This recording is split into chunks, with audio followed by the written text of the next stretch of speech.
ॐ जयन्ती मंगला काली भद्रकाली कपालिनी दुर्गा शिवा क्षमा धात्री स्वाहा स्वाधा नमस्तुते। ॐ जयन्ती मंगला काली भद्रकाली कपालिनी दुर्गा शिवा क्षमा धात्री स्वाहा स्वाधा नमोस्तुते। दुर्गा रूपिणी श्री श्री चंडी माয়ের চরণে আমার আভূমি লুণ্ঠিত প্রণাম জানাই। চণ্ডী গ্রন্থের অন্তর্নিহিত সাধন রহস্য এই বিষয় নিয়ে এক নতুন ধরনের আলোচনা ধারাবাহিকভাবে শুরু হয়েছে। আসন্ন দুর্গাপূজা উপলক্ষে এই আলোচনা চলছে। এর আগে পর্যন্ত 5টি পর্ব হয়েছে, আজকে ষষ্ঠ পর্বের আলোচনা।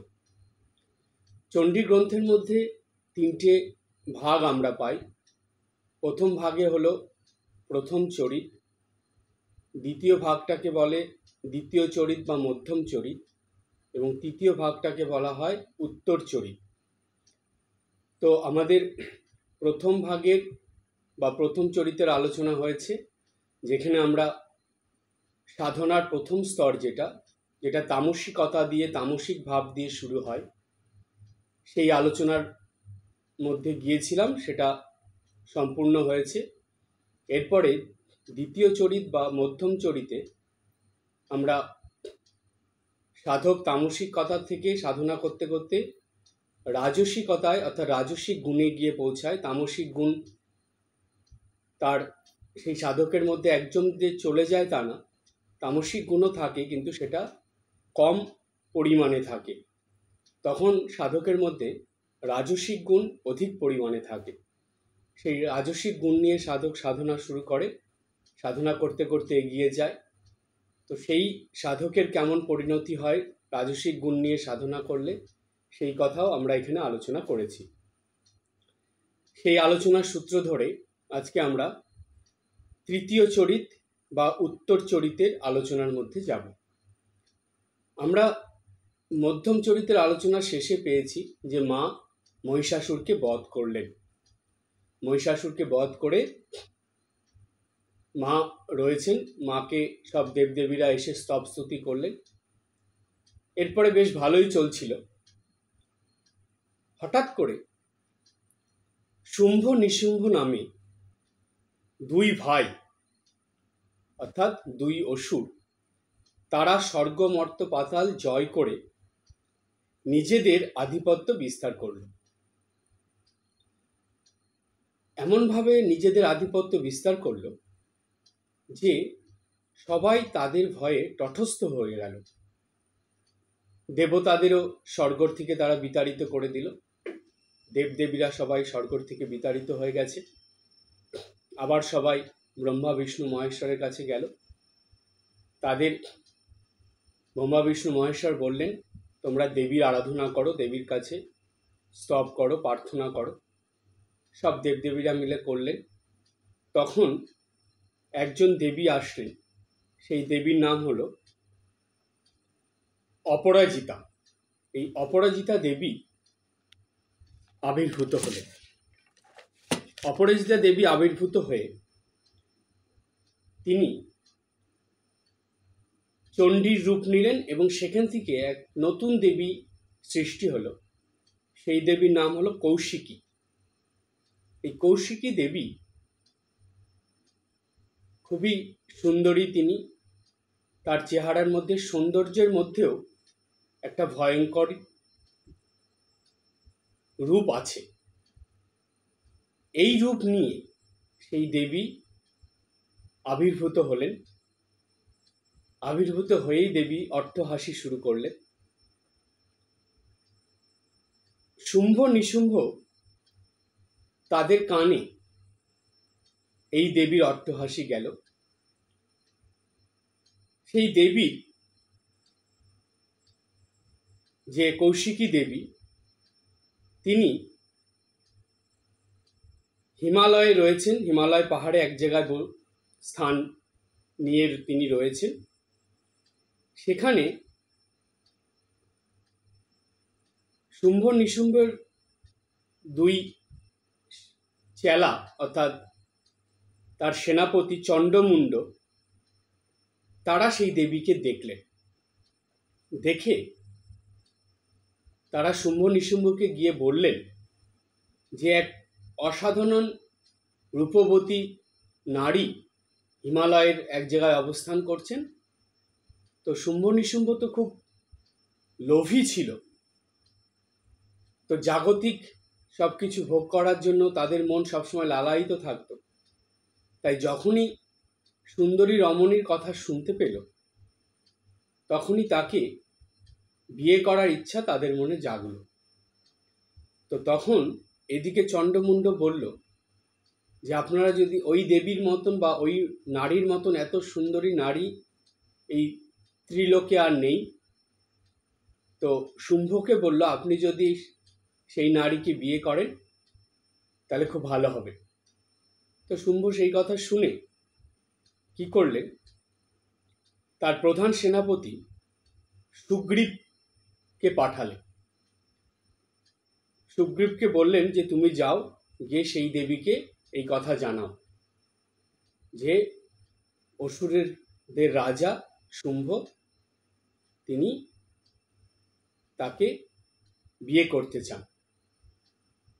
তো সুগ্রীব গেল, গিয়ে কৌশিকী দেবীকে, এটা চণ্ডী মায়েরই আর এক রূপ কৌশিকী দেবীকে জানালো সব কথা, শুম্ভ তাদের দৈত্যরাজ শুম্ভ যেটা জানিয়েছেন সেই কথা। দেবী তখন বললেন যে আমাকে যুদ্ধে যে পরাস্ত করতে পারবে আমি তাকেই বিয়ে করব, আগে আমাকে যুদ্ধে পরাস্ত করতে হবে। তোমাদের রাজাকে গিয়ে বলো যে আমাকে যুদ্ধে জানি পরাস্ত করে, তাহলেই আমি ওনার প্রস্তাব গ্রহণ করব। শুম্ভ এই কথা শুনলেন, সুগ্রীব এসে শুম্ভকে বলল। শুনে শুম্ভ কি করলেন, ভীষণ রেগে উঠলেন। রেগে গিয়ে তিনি তার এক সেনাপতি, তো সুগ্রীব আর একজন সেনাপতি ছিলেন ভীষণ বীর যোদ্ধা, তিনি, তার নাম হলো ধূম্রলোচন। সেই ধূম্রলোচনকে পাঠালো। শুম্ভ ধূম্রলোচনকে বলে পাঠালো যে ধূম্রলোচন তুমি গিয়ে সেই মহিলাকে বলবে, সেই নারীকে বলবে আমার প্রস্তাবে সম্মত হয়ে যাতে তোমার সঙ্গে আমার রাজসভায় চলে আসে। যদি না আসে তাকে ধরে টানতে টানতে আমার এখানে নিয়ে আসবে। ধূম্রলোচন গেলেন, গিয়ে দেবীকে ওই কথা বললেন। দেবী যখন সে একই কথা বলল যে আমাকে যুদ্ধে পরাস্ত করলে তবেই আমি এই প্রস্তাবে রাজি হব, তখন ধূম্রলোচন বলল ঠিক আছে আমি যুদ্ধে আপনাকে পরাস্ত করছি বলে দেবীর সঙ্গে যুদ্ধ শুরু করে দিল ধূম্রলোচন। তো দেবী ধূম্রলোচনকে যুদ্ধে পরাস্ত করে নিহত করলেন। এই খবর যখন পৌঁছলো শুম্ভ নিশুম্ভর কাছে, তখন শুম্ভ নিশুম্ভ আরো বেশি রেগে গেল। রেগে গিয়ে তখন সে চণ্ডমুণ্ডকে পাঠালো। শুম্ভ চণ্ডমুণ্ডকে বলল তোমরা গিয়ে দেবীকে যুদ্ধে পরাস্ত করে সেই নারীকে ধরে বেঁধে আমার এখানে নিয়ে আসবে। তো চণ্ডমুণ্ড গেলেন যুদ্ধ করতে। এই চণ্ডমুণ্ড খুব বীর যোদ্ধা ছিলেন দুজনে, এবং মায়াবী শক্তির অধিকারী ছিলেন। তো তারা অনেক সৈন্য নিয়ে যুদ্ধে গেলেন। তো দেবীর কাছে গিয়ে যখন তারা বিভিন্ন রকম কথা বলছে দেবীকে, কৌশিকী দেবীকে, দেবী তখন প্রচণ্ড রেগে গেলেন। আর চণ্ডমুণ্ডের এরকম উগ্রতা দেখে, এত সৈন্য দেখে দেবী তখন প্রচণ্ড রেগে গেলেন। রেগে যাওয়াতে দেবীর তৃতীয় নয়ন খুলে গেল। সেই তৃতীয় নয়ন থেকে জ্যোতি নির্গত হয়ে আর একজন নারী মূর্তি সৃষ্টি হল। এই যে নারী মূর্তি হলো, তিনি হলেন কালী। এই কালী মূর্তি সৃষ্টি হওয়ার পরে দেবী চণ্ডিকা, কৌশিকী যিনি, তিনি বললেন যে সে যাতে এই চণ্ডমুণ্ডের সঙ্গে যুদ্ধ শুরু করে এবং তাদেরকে বধ করে। দেবী কালিকা যুদ্ধ শুরু করলেন, যুদ্ধ করে সবাইকে পরাস্ত করে চণ্ডমুণ্ডের মুণ্ডচ্ছেদ করে দিলেন, অর্থাৎ গলা কেটে দিলেন, মুণ্ড আলাদা করে দিলেন। এই খবরও শুম্ভ নিশুম্ভর কাছে পৌঁছল। দৈত্যরাজ শুম্ভ এই খবর পেয়ে তিনি তখন ভাবলেন, এই নারী তো সামান্য নারী নন, ধূম্রলোচন, চণ্ডমুণ্ড এদেরকে বধ করেছে মানে এই নারী ভীষণ শক্তির অধিকারী। সুতরাং এবং তারা দুই ভাই প্রচুর সৈন্য সামন্ত নিয়ে দেবীকে যুদ্ধের জন্য অগ্রসর হলেন এবং দেবীকে চতুর্দিক থেকে ঘিরে ফেললেন যুদ্ধের জন্য। এবার দেবী তখন তাদের সঙ্গে যুদ্ধ করবেন বলে প্রস্তুত হচ্ছেন। সেই সময় ব্রহ্মা, বিষ্ণু, মহেশ্বর এবং অন্য সব দেবতারা তারা খুব চিন্তিত হয়ে পড়লেন। কেন, শুম্ভ নিশুম্ভ তো খুবই বড় বীর ছিলেন। তারা আরাধনা করে, বিশেষ করে শিব আরাধনা করে অনেক শক্তির অধিকারী হয়েছিলেন তারা। আর তাদের যে সৈন্য সামন্ত সেগুলোও ছিল। বিশেষ করে শুম্ভ নিশুম্ভদের সঙ্গে একজন এমন দৈত্য ছিল, এমন অসুর একজন ছিলেন যাকে দেবীর একার পক্ষে মারা খুব অসম্ভব ছিল। তার নাম ছিল রক্তবীজ। তো এই রকম সব বীর যোদ্ধাদের নিয়ে যখন শুম্ভ নিশুম্ভ যুদ্ধে আসলেন, দেবীকে চতুর্দিক থেকে ঘিরে ফেললেন, তখন দেবতারা চিন্তিত হয়ে দেবতাদের যে শক্তি, দেবী শক্তি, সেই দেবী শক্তিরা তারাও তখন তাদের ভিতরে যে শক্তি, সেই শক্তিগুলো, যে কৌশিকী মা যিনি চণ্ডী মা যুদ্ধে আবির্ভূত হয়েছেন বা যুদ্ধ করতে শুরু করেছেন, তো তাকে নিজেদের শক্তি সব দেবীরা দিলেন। এই সব দেবীদের সম্মিলিত শক্তির থেকে অষ্টমাতৃকা সৃষ্টি হলো। এই অষ্টমাতৃকা কে কে? তাদের নাম হলো, প্রথম ব্রাহ্মণী, দ্বিতীয় মাহেশ্বরী, তৃতীয় বৈষ্ণবী, চতুর্থ কৌমারী, পঞ্চম ঐন্দ্রী, ষষ্ঠ বারাহী, সপ্তম নারসিংহী এবং অষ্টম হলো শিবদূতী। এই যে অষ্টমাতৃকা, তাদের সঙ্গে কালীমা আছেন এবং চণ্ডীমা তিনি নিজেই কৌশিকী বেশ ধারণ করে, মানে কৌশিকীর মূর্তি ধরে সবাই যুদ্ধ করতে শুরু করে দিলেন। এই দৈত্যদের সঙ্গে, আসরিক শক্তির সঙ্গে ক্রমাগত যুদ্ধ চলছে। যুদ্ধ চলতে চলতে চণ্ডমুণ্ডর পরাস্ত হয়ে যাচ্ছে, হেরে যাচ্ছে, তাদের সৈন্য কমে যাচ্ছে। সেই সময় যুদ্ধক্ষেত্রে আসলেন রক্তবীজ। রক্তবীজ এমন একজন অসুর ছিলেন যাকে বিনাশ করা খুবই অসম্ভব ব্যাপার ছিল।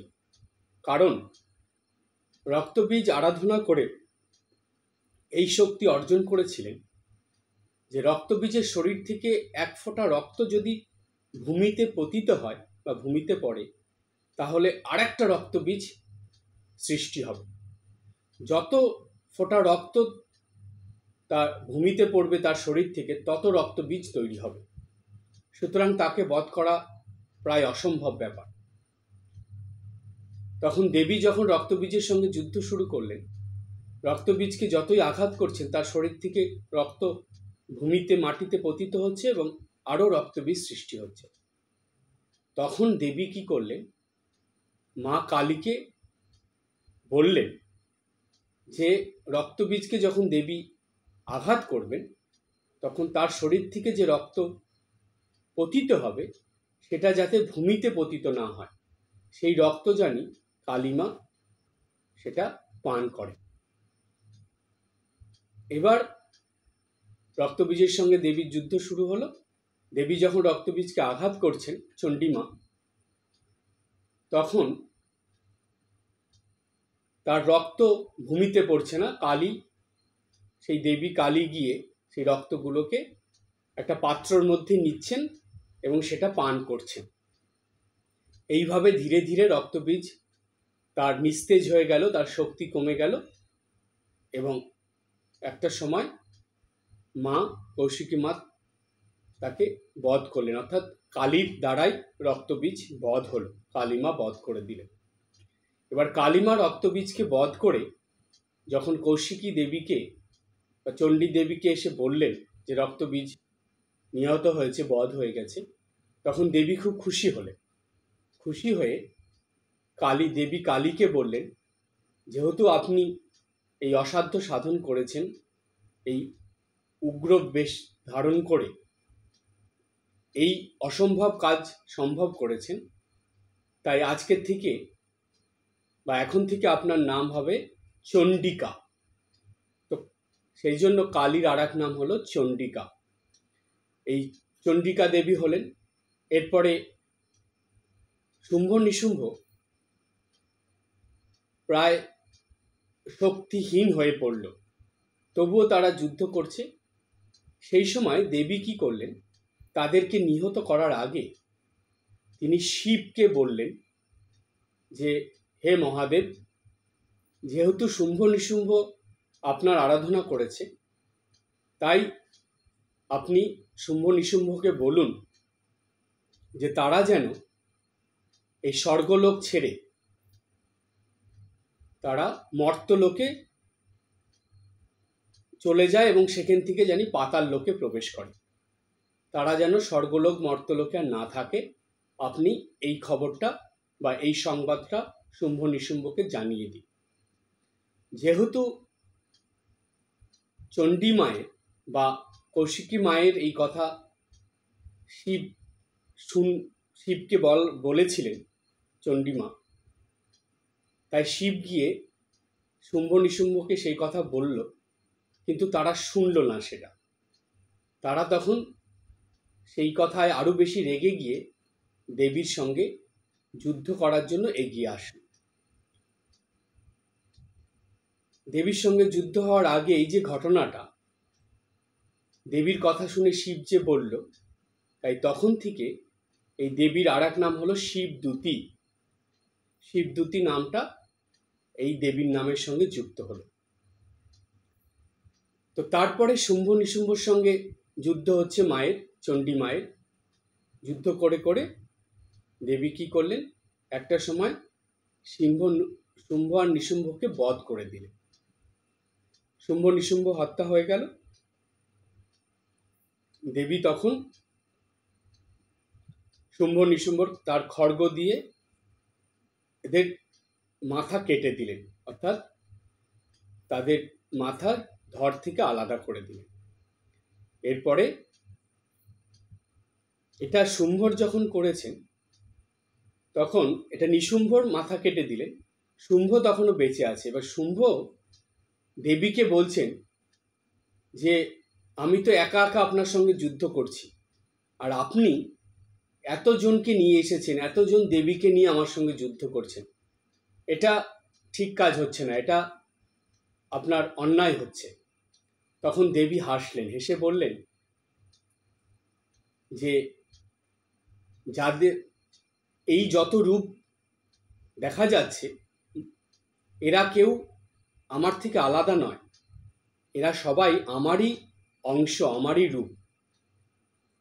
তখন দেবী দেখালেন এই যে অষ্টমাতৃকার রূপ এবং কালী সমেত তারা সবাই ধীরে ধীরে দেবীর মধ্যে মিলিত হয়ে গেল।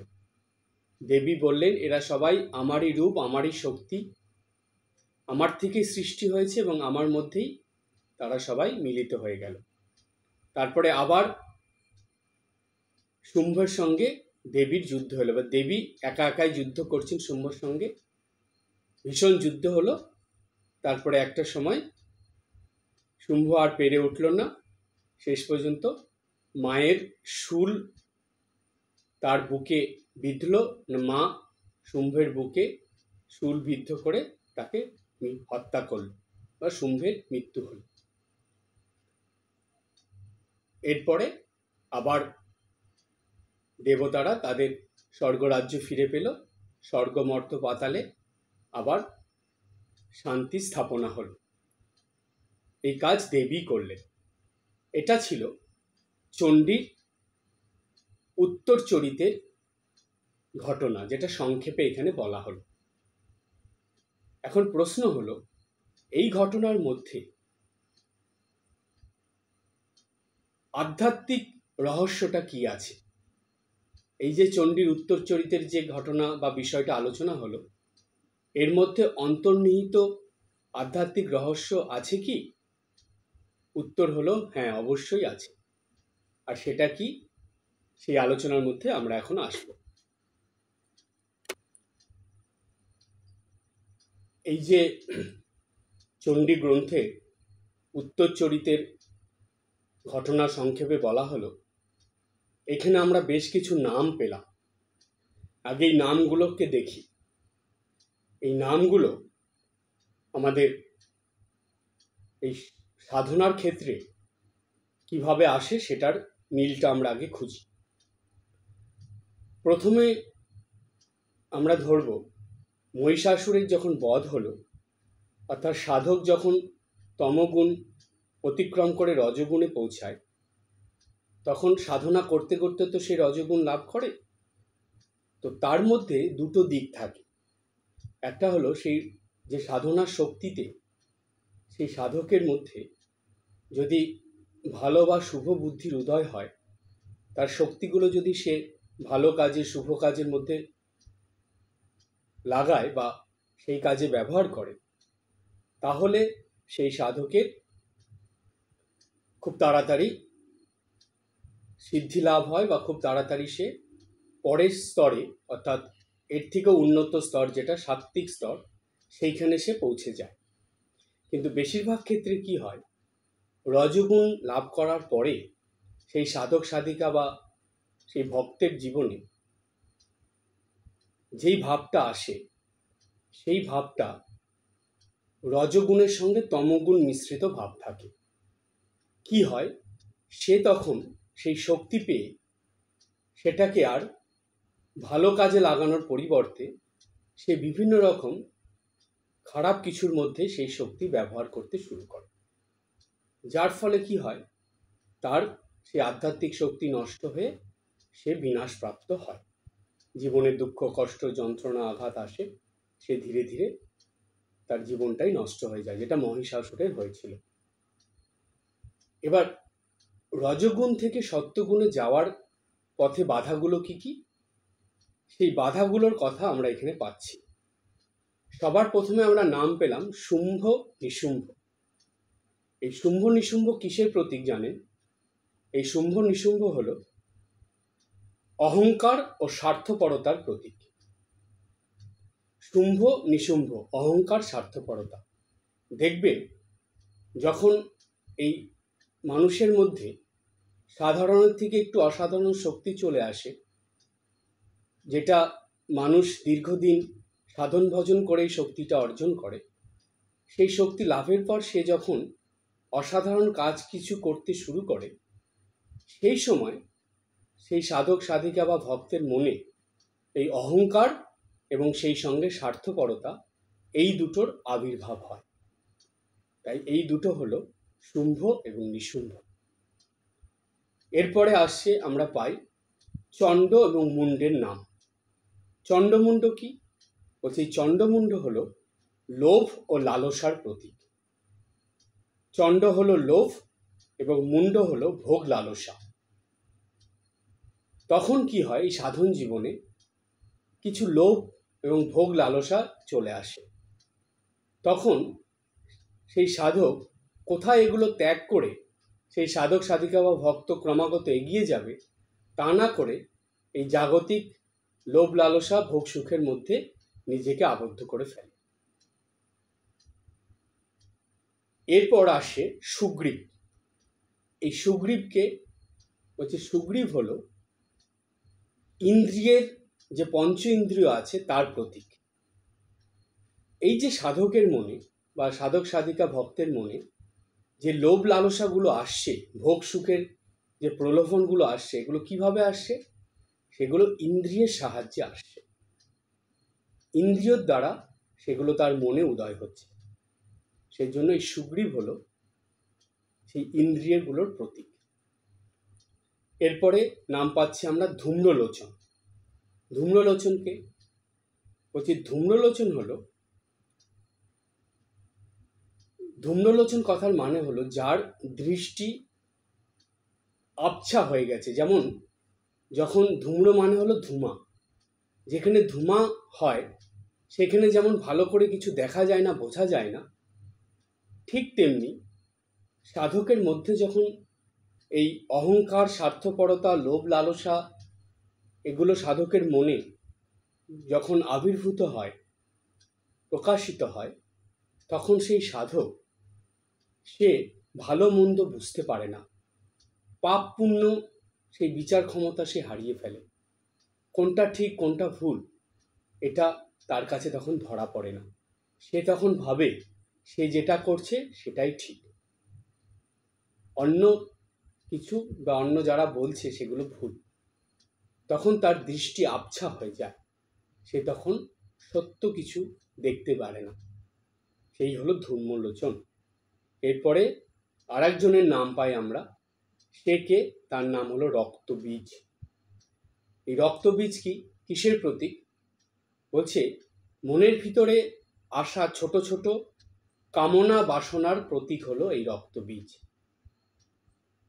যেমন সাধনা করতে করতে, যেমন আপনারা যারা নিত্যদিন প্রার্থনা, জপ, ধ্যান, পূজা পাঠ করেন, সন্ধ্যা বন্দনা করেন, গুরুবাক্য পালন করে চলেন, দেখবেন এত কিছুর পরেও মনের ভিতর থেকে জাগতিক ছোটোখাটো কামনা বাসনা, ছোটোখাটো লোভ লালসাগুলো কিছুতেই যায় না। এই কামনা বাসনাগুলো, আশা প্রত্যাশাগুলো একটা যায় আর একটা আসে, একটা যায় একটা আসে। ঠিক রক্তবীজের যেমন এক একটা বিন্দুর থেকে এক একটা রক্তবীজ সৃষ্টি হতো, এই ছোটোখাটো কামনা বাসনাগুলো এতটাই ভয়ঙ্কর, মারাত্মক, যে এই ছোট আকারে মনের ভিতরে এটা আসে, কিন্তু ধীরে ধীরে এটা অনেক বড় হয়ে ওঠে। আর এই এক একটা কামনা বাসনা সেই সাধক সাধিকাকে বা ভক্তকে তার আধ্যাত্মিক পথ থেকে, সাধনার পথ থেকে তাকে সম্পূর্ণ বিচ্যুত করে দেয়, সম্পূর্ণ সরিয়ে দেয়। সেই কারণেই দুর্গা রূপিণী, দুর্গতি নাশিনী শ্রীমা সারদা দেবী তিনি বলেছিলেন যে নিত্যদিন ভগবানের কাছে প্রার্থনার সময় একটা প্রার্থনা অবশ্যই করতে হয়। কি প্রার্থনা সেটা? নির্বাসনা প্রার্থনা করতে হয়। এই ছোটোখাটো কামনা বাসনাগুলো এটা মনের ভিতরে থাকলে ভক্তদের, সাধক সাধিকাদের সাধন ভজন সম্পূর্ণ নষ্ট করে দেয়। আপনি যতদূর সাধন ভজন করে এগোবেন, ওই একটা কামনা বাসনা পূরণ করতে গিয়ে সেটা সম্পূর্ণ নষ্ট হয়ে যাবে।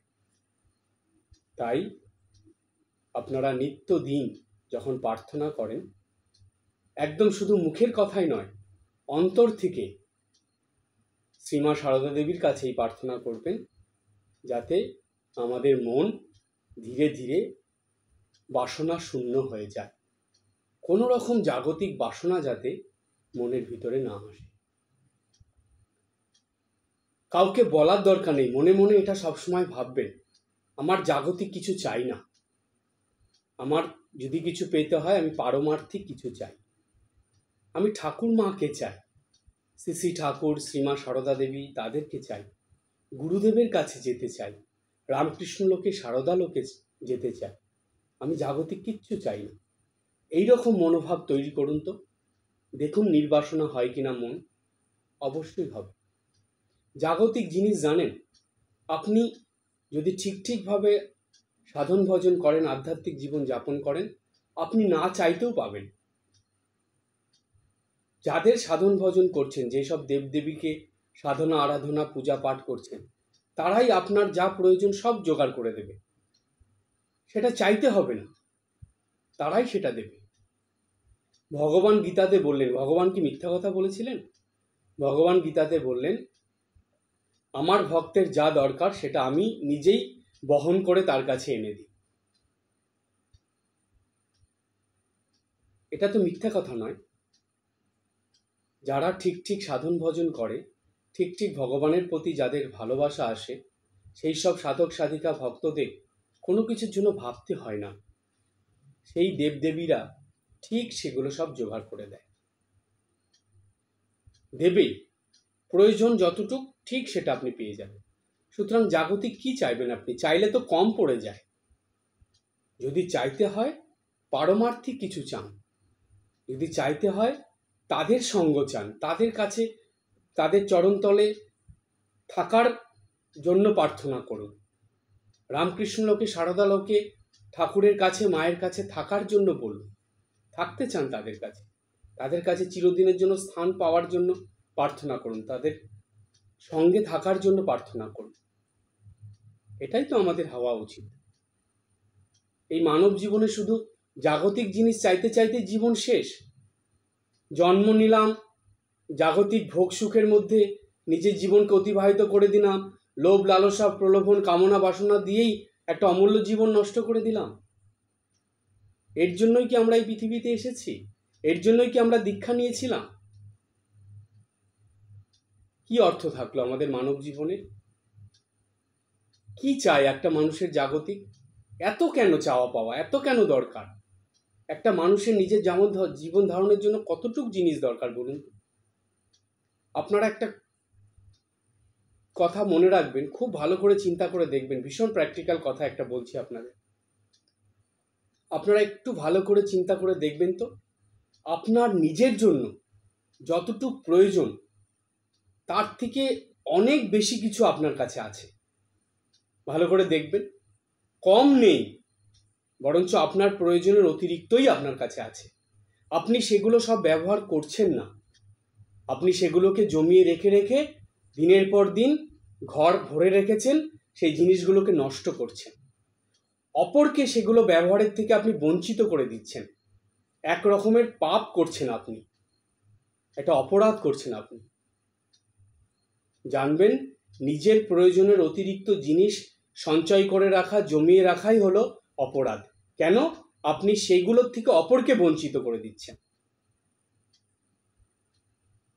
সুতরাং যদি ঠিক ঠিক শ্রীমা সারদা দেবী, দুর্গারূপিণী শ্রীমা সারদা দেবীকে ভালোবেসে থাকেন, মায়ের শিক্ষায় যদি জীবনযাপন করতে চান, মায়ের আলোকে আলোকিত হয়ে যদি জীবন পথে এগিয়ে চলতে চান, তাহলে মায়ের সেই ত্যাগের দিকটা নিজের জীবনে আনুন, এনে সেইভাবে জীবনযাপন করুন। খালি ভাববেন আমার নিজের প্রয়োজনে যতটুক সেটা রেখে বাদবাকিগুলো অপরের প্রয়োজনে আমি দিয়ে দেব। অপরে কি করছে আপনার দেখার দরকার নেই। আপনার বাড়িতে আরেকজন কি করছে সেটা দেখতে যাবেন না, আপনি নিজে কি করছেন সেটা দেখুন। দেখবেন আপনাকে দেখে আপনার ছোট যারা আছে তারা সেটা শিখবে। আপনি আচরি ধর্ম জীবেরে শিখাও, সেটা শিখবে তারা, সেটা জানবে তারা, বুঝবে তারা, দেখবে তারা। একজন, দুজন, তিনজন, তার মধ্যে কেউ না কেউ সেটা পালন করবে। এটাই তো দরকার। আমরা ছাড়তে কেউ চাই না, জানেন, সবাই ধরে রাখতে চাই। অদ্ভুত ব্যাপার এটা। এসেছি খালি হাতে এই পৃথিবীতে, যাব খালি হাতে, যতদিন বেঁচে আছি শুধু ধরে রাখবো। এই দুই হাত দিয়ে আষ্টে পৃষ্ঠে সব ধরে রেখেছি, কিচ্ছু ছাড়বো না। কিন্তু এটা জানবেন, যত আপনি ধরে রাখবেন তত দুঃখ কষ্ট যন্ত্রণাকে আপনি আহ্বান করে আনছেন নিজের জীবনে। যত আঘাত আপনি নিজের জীবনে নিয়ে আসছেন। যত ছাড়বেন তত সুখ শান্তি আনন্দ পাবেন, আর যত ধরবেন তত দুঃখ কষ্ট যন্ত্রণা পাবেন। এটা পরিষ্কার জেনে রাখুন। তাই আমাদের এই চণ্ডী আলোচনার মধ্যে এই উত্তরচরিতের যে আলোচনা, সেইখানে আমরা পাচ্ছি যে এই রজগুণ থেকে সত্যগুণে যাওয়ার পথে এগুলো হলো বাধা। কি কি বাধা? অহংকার, স্বার্থপরতা, শুম্ভ নিশুম্ভ, লোভ লালসা, চণ্ডমুণ্ড, ইন্দ্রিয়ের আকর্ষণ, জাগতিক জিনিসের প্রতি ইন্দ্রিয়ের আকর্ষণ, সেটা হলো সুগ্রীব। পাপ পুণ্য ভালো মন্দ বিবেক বিবেচনার বোধ হারিয়ে ফেলা, সেটা হলো ধূম্রলোচন। আর মনের ভিতরে অনবরত উঠতে থাকা ছোট ছোট কামনা বাসনা, যেটা ধীরে ধীরে বড় আকার ধারণ করে, সেটা হলো রক্তবীজ। এগুলো সাধককে রজগুণের থেকে সত্যগুণে যাওয়ার পথে বাধা হয়ে দাঁড়ায়, সাধককে সত্যগুণে পৌঁছতে দেয় না। তারা সাধন জীবন থেকে সাধককে নষ্ট করে দেয়, সরিয়ে দেয়। তাহলে প্রশ্ন হলো, এগুলোকে সরিয়ে সেই সাধক সাধিকা বা ভক্তকে কিভাবে রজগুণ থেকে সত্যগুণে পৌঁছতে হবে? এই সাধন রহস্য চণ্ডীর মধ্যে আছে, সেই আলোচনার মধ্যে আসবো। এটা এর পরের ক্লাসে আলোচিত হবে। আজকে এই পর্যন্ত। সবাই ভালো থাকবেন, হাসি খুশি আনন্দে থাকবেন। ওম শান্তি শান্তি শান্তি। হরি ওম তৎসৎ। শ্রীরামকৃষ্ণার্পণমস্তু।